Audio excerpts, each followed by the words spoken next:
cette nouvelle vidéo. Donc c'est une vidéo comme vous l'avez vu dans le titre où je vais vous raconter mon deuxième trimestre de grossesse. Vous avez la vidéo où je vous raconte le premier trimestre en barre d'infos, n'hésitez pas d'aller la regarder et comme ça vous pouvez voir en fait cette vidéo où je vous raconte à peu près mon premier trimestre de grossesse, comment j'ai su que j'étais enceinte. Et donc là c'est la suite de la vidéo, deuxième partie de cette grossesse. Donc du coup je suis toujours enceinte, je suis toujours pas accouchée. Donc là je suis dans mon troisième trimestre je vous ai fait plus sous forme de vlog ce troisième trimestre et je vais aussi vous préparer ma valise de maternité et aussi vous faire un petit haul avec les achats bébés et je vous montrerai aussi ce que j'ai acheté. Donc cette vidéo du second trimestre en fait arrive juste à la fin de la vidéo de la Grèce. Et je vous ai aussi posté un petit vlog sur la Turquie qui ce voyage s'est déroulé pendant mon second trimestre de grossesse. Vous trouvez tous ces liens de cette vidéo en barre d'infos, donc restez ici pour être concentré sur ce que je vais vous raconter là. Donc ça s'est passé comment? Donc quand nous sommes rentrés de Grèce, j'étais en plein, on va dire au début ou en milieu, je sais plus, j'arrive, comme j'ai pas noté de date et tout ça, donc je pourrais pas trop vous dire, mais j'étais de mon deuxième trimestre de grossesse. Comme je vous ai dit, les seules personnes qui étaient au courant que j'étais enceinte, c'était ma meilleure amie et mon copain, et aussi l'équipe médicale qui me suivait. Du coup, je l'ai pas annoncé sur les réseaux sociaux et je l'ai pas annoncé non plus aux gens qui avaient autour de moi. Parce que de Grèce, en fait, on a pu en fait l'annoncer à nos parents dans un premier temps, puisqu'on leur envoyait des cartes postales de la Grèce avec un petit message et tout, du coup qui disait que qu'ils allaient être grands-parents. Et après ils étaient super contents et quand ils ont appris que j'étais en plein milieu de mon deuxième trimestre, ils étaient super choqués parce que on s'est vu, ils n'ont pas vu forcément. Et ils étaient super contents quoi. Donc tout le monde était super content. Donc là nous on a pu vraiment pouvoir en parler un peu plus de monde. Donc suite à l'annonce à nos parents, on l'a aussi annoncé à des amis proches. Donc voilà, des personnes vraiment proches. Et nos parents bien sûr ont profité pour l'annoncer à d'autres membres de la famille. Tout le monde était super content et on a reçu plein de petits messages vraiment sympas. Des personnes en fait qui nous ont écrit pour nous dire ah je l'ai appris, bravo, félicitations et tout ça. Mais après sinon j'ai rien mis sur les réseaux sociaux et j'ai pas annoncé franchement à la terre entière. Et donc voilà, donc nous avons continué du coup, moi j'ai repris le boulot parce que du coup je pouvais travailler. J'avais beaucoup moins de mal à manger, donc du coup ce qui fait que j'ai pu intégrer beaucoup plus de choses dans mon alimentation. Du coup je l'ai annoncé à mon employeur parce qu'en fait on a des aménagements au travail, pouvoir en fait bénéficier des aménagements au moment venu. Et donc du coup j'étais vraiment dans toute la démarche de préparer mon congé maternité avant et après la grossesse. Et aussi faire les démarches, vraiment pas à entamer les démarches maintenant pendant que vous êtes dans votre deuxième trimestre de grossesse. Donc du coup j'ai commencé, en fait ici on a commencé à se projeter un peu plus, à commencer à regarder comment on allait emménager chez nous. Donc on a commencé à vider par exemple des choses inutiles pour faire de la place et en même temps dans l'optique en fait de pouvoir acheter des choses du coup qui vont être plus liées à la maternité et à bébé. Comme j'ai dit, niveau vêtements de grossesse j'ai pas acheté grand chose, donc j'ai pu encore porter mes vêtements jusqu'à aujourd'hui encore, on peut dire certaines choses, mais du coup j'ai pas forcément acheté beaucoup de choses pour moi. Je pense que j'ai dû passer une autre commande H&M avec quelques petites pièces histoire de compléter pour l'hiver, à des collants par exemple, leggings et tout, mais sinon j'ai gardé mes vêtements du quotidien. Surtout pour travailler, je mettais beaucoup de robes, donc j'ai continué à mettre mes robes du coup pour aller travailler. Et j'avais mes 2-3 pantalons de grossesse de travail que j'ai commandé déjà du coup pendant la T1. Donc j'ai continué comme ça au niveau vêtements, ça n'a pas trop changé mon style et les choses que je pouvais porter. Voilà. Et donc arrivé au boulot ça se passait super bien, il n'y a pas de soucis, voilà quoi, j'ai pu aller travailler, faire mes horaires et tout ça. Ensuite arrive le moment où j'ai fait l'échographie du deuxième trimestre. En fait il faut savoir que j'avais appelé pendant mon premier trimestre en fait la maternité qui était à côté de chez moi pour leur prévenir en fait que je voulais m'inscrire pour l'accouchement.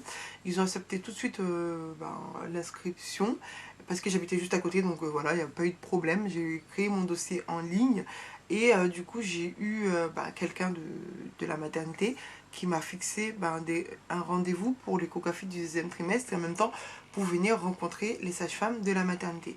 Donc ce qui fait que entre temps, entre l'appel que j'avais pu passer pendant mon premier trimestre et je suis restée avec ma sage-femme de libéral, on dit, en ville. Et donc ce qui fait qu'en gros, j'ai eu tous mes CL en fait qui suivaient ma grossesse en ville. Donc du coup, c'était juste pour la TD que j'avais rendez-vous à la maternité. Donc arrive ce moment où j'ai rendez-vous à la maternité, trop content. Sauf qu'arrivé dans le bureau de la sage-femme, en fait, je vois directement qu'il n'y a pas de machine pour faire l'écho. Moi, tout ce qui m'intéressait vraiment dans ce rendez-vous, c'était bien sûr découvrir la maternité, rencontrer une partie de l'équipe, mais surtout de pouvoir faire mon échographie de trimestre, qu'elle allait me dire le sexe de mon bébé. Et arrivé à la maternité, pas de... Dans la pièce avec la sage-femme, il n'y a pas de machine pour faire une écho. Moi, j'ai rien dit, voilà. Elle a pris mon dossier de ma sage-femme libérale. Elle a pris tout ce que j'avais ramené, les prises de sang, les choses. J'avais vraiment ramené tout un dossier complet. Et donc, elle l'a réorganisé un peu dans le dossier de la maternité. Et elle m'a posé toutes les questions parce que c'est la première fois que je les voyais. Et vraiment, c'est du coup vraiment super pro, rien à dire. Donc après, elle m'a fait monter sur la balance, on a pris le poids, elle a vérifié en fait, on a refait aussi une écho, enfin elle avait une machine pour écouter le cœur, on a utilisé ça. Donc tout se passait bien et tout. Et à la fin, je lui dis, moi j'avais aussi rendez-vous pour faire une écho. Elle me dit, pas du tout, nous, le rendez-vous que j'ai aujourd'hui, c'est juste pour ça. Et donc en gros, elle a vu que j'étais un peu gênée, elle a commencé à regarder, comme il était assez tôt dans l'après-midi, elle a commencé à regarder s'il n'y avait pas de place en ville auprès de ses connaissances pour qu'ils puissent me faire l'écho du deuxième trimestre aujourd'hui, alors que la maternité avait plus de place, en fait c'était son rendez-vous. Et donc en gros, elle a été du coup dans la partie où ils font les échos au final et elle leur a demandé est-ce qu'ils pouvaient juste me donner le sexe du bébé et que j'allais revenir en fait du coup 2-3 jours après au premier créneau de rendez-vous de libre pour que je puisse faire vraiment l'écho du parce que l'écho est vraiment très important et très importante, donc du coup on peut pas voilà quoi, on peut pas la faire en 5 minutes. Elle dure en moyenne 1 heure, 40 minutes, 1 heure. Donc du coup, elle m'a dit en général, ils acceptent pas trop les échographistes, les sages-femmes échographistes, de faire cet écho juste pour donner le sexe. Parce que s'ils voient une anomalie, par exemple, pendant qu'ils vont faire juste pour donner le sexe, ils sont obligés de tout contrôler. Et voilà, et donc ça les gêne un peu de le faire. Donc, étant donné que ma grossesse se passait super bien et que tous mes résultats étaient bons, la sage-femme échographiste a accepté juste d'animer sa machine entre deux patientes, juste pour me donner le sexe du bébé. Donc elle a regardé vite fait, tac tac tac, elle nous l'a dit franchement en 2 minutes en mode si voilà c'est ça. Et puis voilà, donc on était super contents, on lui a dit t'es sûr, elle m'a dit oui c'est bon je suis sûre, parce qu'en fait on avait un peu peur qu'elle nous dise ça là, rapidement et après qu'on découvre 2-3 jours après que c'est pas le bon. Et donc voilà, donc on était un peu sceptiques mais on s'est dit bon vas-y, on va lui faire confiance. Elle l'a vraiment vu tout de suite, elle n'a pas cherché pendant 5 minutes, donc on va lui faire confiance. On était super contents, le prince était super content, donc je vous raconterai tout ça donc façon dans la vidéo de le troisième trimestre. Il faut savoir en fait que du coup si nous on a insisté comme ça auprès de la maternité ou auprès de la sage-femme à la maison, il y avait mes 2 sœurs et mon frère et mes parents et ma nièce qui étaient venus, alors qu'on était en jour de semaine, qui étaient venus spécialement ce jour-là pour pouvoir en fait connaître le sexe du bébé. Et donc du coup ils étaient là, ils avaient fait à manger, on devait dîner tous ensemble et tout. Il y avait mon père aussi qui était là. Donc ce jour-là on a pu l'annoncer et ils étaient super contents, on a passé une super soirée. Et puis voilà, et quelques jours après c'était prévu qu'on aille au Luxembourg du coup pour l'annoncer aux parents du prince. Donc nous sommes partis et nous leur avons annoncé aussi le sexe du bébé, ils étaient super contents. Et après c'est là en fait qu'on a, donc après ça on a vraiment profité du coup de savoir le sexe, on a commencé à réfléchir. Donc moi j'avais commencé à faire toutes mes pages sur Pinterest, mes pages sur Instagram, à regarder ce qu'ont fait les autres, regarder des vidéos YouTube, qu'est-ce que j'allais acheter, pas acheter, qu'est-ce qu'il fallait, voilà. Donc parce qu'en fait on tenait vraiment à acheter nous-mêmes en fait les affaires du bébé parce que c'est notre premier bébé.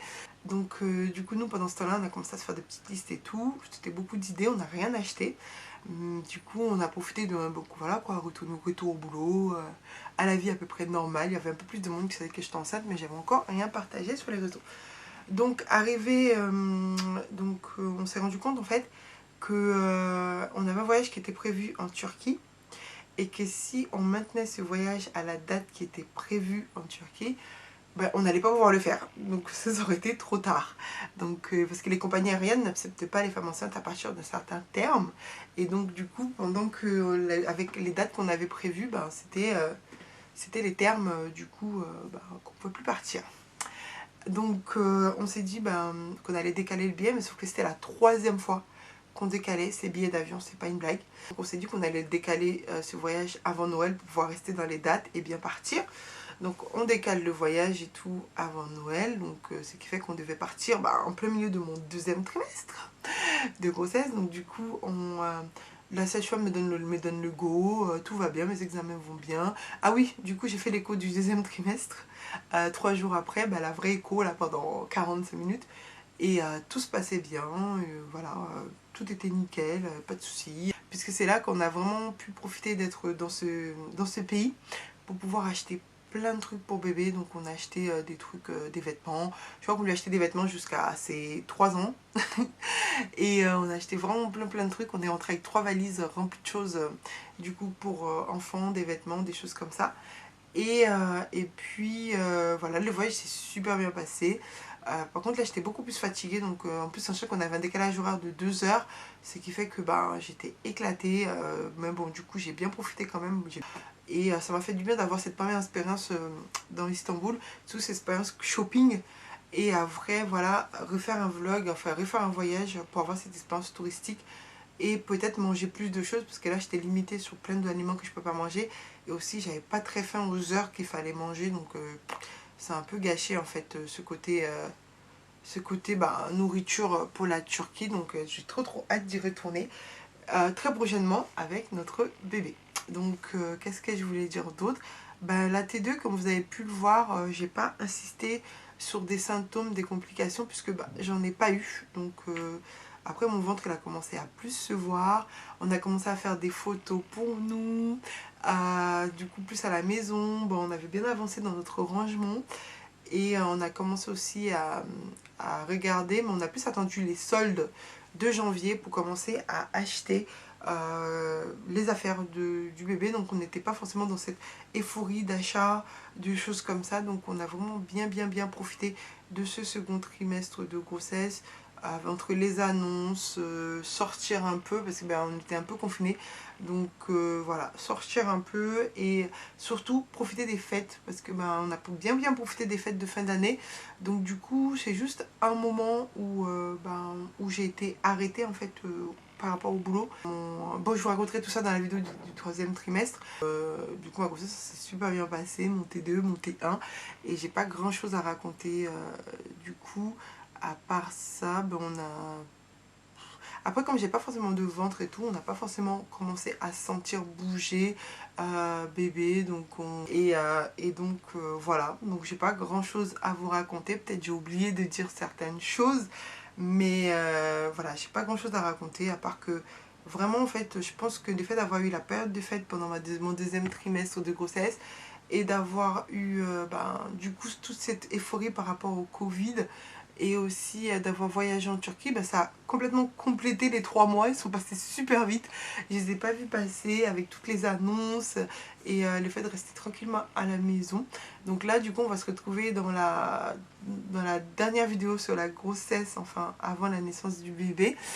Et donc du coup, là, je pourrais peut-être vous dire plus de choses puisqu'on a accéléré sur plein de choses. Mais comme vous avez pu le voir, T1 et T2, c'était tranquille, zen, au top. Donc là, je suis contente du coup d'avoir fait cette vidéo parce qu'on arrive à la fin. N'hésitez vraiment pas si vous avez des questions sur des choses que j'ai pu oublier. En tout cas, merci d'avoir regardé la vidéo jusqu'ici. Merci de m'avoir écouté jusqu'ici. J'espère que cette vidéo vous a plu. Et n'hésitez vraiment pas à venir me suivre sur Instagram. Et si vous voulez voir la vidéo du T1, c'est juste en dessous. Et la vidéo aussi, j'annonce ma grossesse sur YouTube. Mais sinon, tout se passe sur Instagram. Et voilà, j'espère vraiment que ça vous a plu. Et n'hésitez vraiment pas à vous abonner à ma chaîne YouTube, à venir me suivre sur Instagram. Donc on se retrouve bientôt pour des nouvelles aventures. Donc on sait à la fin de cette vidéo que je meurs de faim et que j'ai bâclé le truc juste pour aller manger. Mais bon, c'est pas grave, on va dire que j'ai fait le job, j'ai fait le taf et on se retrouve bientôt dans un vlog pour la vidéo du troisième trimestre. Et je vous prépare encore plein d'autres vidéos sur la maternité. Donc si ces termes vous intéressent, si vous êtes enceinte, vous allez accoucher sur l'année 2022, n'hésitez vraiment pas à me suivre et comme ça vous pouvez voir comment ça s'est passé, tout mon cheminement. Et n'hésitez pas, si vous avez des questions ou sur lesquelles j'ai pas répondu ou des sujets que j'ai pas abordés, écrivez-moi en commentaire ou venez m'écrire en privé sur Instagram, je vous répondrai sans tabou, sans rien du tout. Donc voilà, c'est juste que j'ai pas envie de trop me dévoiler dans une vidéo YouTube, mais si on est en privé et que vous m'écrivez, je vous répondrai à toutes vos questions. Merci et je vous dis à bientôt. Au revoir.